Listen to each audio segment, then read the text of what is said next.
It's officially that time of year again. I just bought some of the most popular clone fragrances on the market to see if they're worth the hype or not. I got some absolute bangers in here, guys. Starting off with Xerjoff Renaissance. No, I'm just kidding. I'm gonna be going over that in my own time because I'm excited about that. This is absolutely a hype beast clone haul. We got French Avenue's Aether Extrate. A lot of people have been asking me about that. Latafa's Atlas. Latafa Vintage Radio, which I'm late to the party on, I know. The new Latafa Qaed El Fursan Untamed. I'm gonna go over one that I got a while ago, but haven't given my full opinions on. Afnan Supremacy Collector's Edition. I love doing these videos because I get to find out if these fragrances are actually worth the hype or not. And if I say they are, that's the absolute truth because I paid for every single one of them, including Xerjoff Renaissance. My wallet absolutely hurts right now, but yours doesn't have to because if you shop using my links in the description, you will find these for the best price possible. Let's get into the first one. French Avenue's Aether Extrate, and this is a clone of the hype beast Parfums de Marly Greenly, one that I have hyped up myself because I love the smell of it. The presentation in itself, this is what it starts open, and then you open it up here. Oh wow, and it becomes a actually pretty good looking bottle. Holy crap. First of all, custom glass, a good design like you would get out of a niche fragrance. I mean, okay, the cap is a little bit cheap feeling,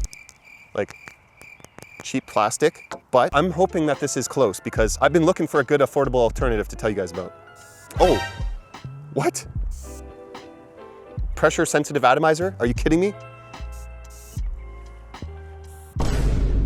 Whew, what? This isn't even fair anymore.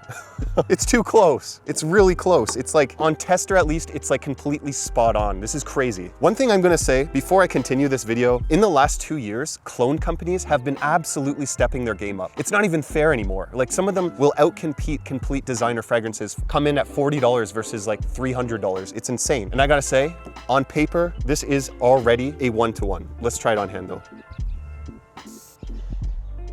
Okay, so I will say on skin, it is slightly a little bit more aggressive in the opening in terms of that alcoholic smell. A little bit more green, a little bit more sharp. Quality is pretty much a one-to-one. Scent profile is pretty much a one-to-one. This is insane. I'm not one to hype things up, but when it deserves it, I'm right there with the hype, and this is very good. Like I gotta say, it deserves all the hype that it's gotten. But in here you get like orange, lemon, green apple, oak moss, a little bit musky. It's a one-to-one, man. It's actually shocking scary how close this is. This gets the Qaed Secret stamp of approval. If you guys were ever looking to find out if I like it or not, it's a steal at that price. All right, let's go on to the next one here. This is Latafa's Atlas, and they stepped up their presentation. I'm pretty impressed already by the box. Okay, it opens like a book. Is this a magnet?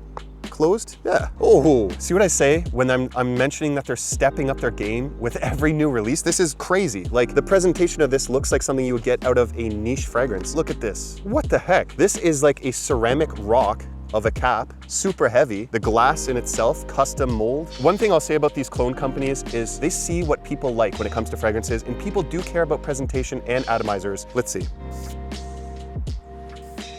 Oh yeah, okay. So that is another summer banger right there. I get aquatic, salty notes, mineralic, but with a kind of dirty animalic smell as well. Citrus, it almost smells a little bit boozy. What I know about this fragrance is it's supposed to be cloning Megamare, I think. I'm pretty sure, I could be wrong. I mean, I'm not keeping up with all these clones right now, but I'm going to start to because I'm being very impressed. 2 bangers right off the start here, and it's super strong. My whole airspace is being overtaken by these 2 fragrances right now. So a little bit sharp, kind of vodka-like smelling off the top, which can be fine if it dries down nicer. That's the one thing I noticed about some Latafa fragrances is they do need time to sit because sometimes they start off a little too aggressive for my liking, but after time, it matures a little bit, the scent profile develops, it becomes way better, but it needs like a month or so. Let's see what the notes are here. Sea salt, lemon, Davana, iris, ambergris, oak moss, and sandalwood. This is great. It's not only unique, but it's also good for like upper class, like dressed summer dinner night. It's light, it's airy, it's crisp and clean. We got 2 bangers here. Latafa Atlas is another one that gets the seal of approval from Qaed Secrets. Okay, now I want to try this one because I've been pumped to try this one after I smelt it on someone in a restaurant and I asked what that was because I thought it was Herba Pura, but it wasn't. It was the new Latafa Qaed El Fursan Untamed, and this is a clone of Versace Eros Najim, which I have not smelt yet, but presentation-wise, this Latafa box stepped down from the last one. I'm not sure why they stepped down for this one, but hey, it's okay. This is gonna be a super affordable fragrance anyway. This one is darker, it's browner. Let's see if it's another pressurized atomizer.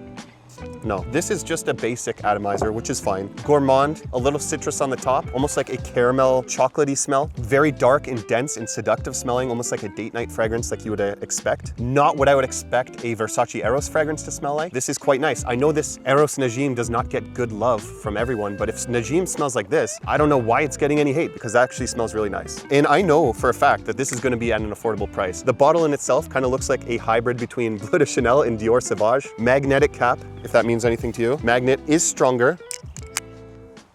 Actually smells nice. I'm gonna let that dry down as I go over this, but I'm impressed again.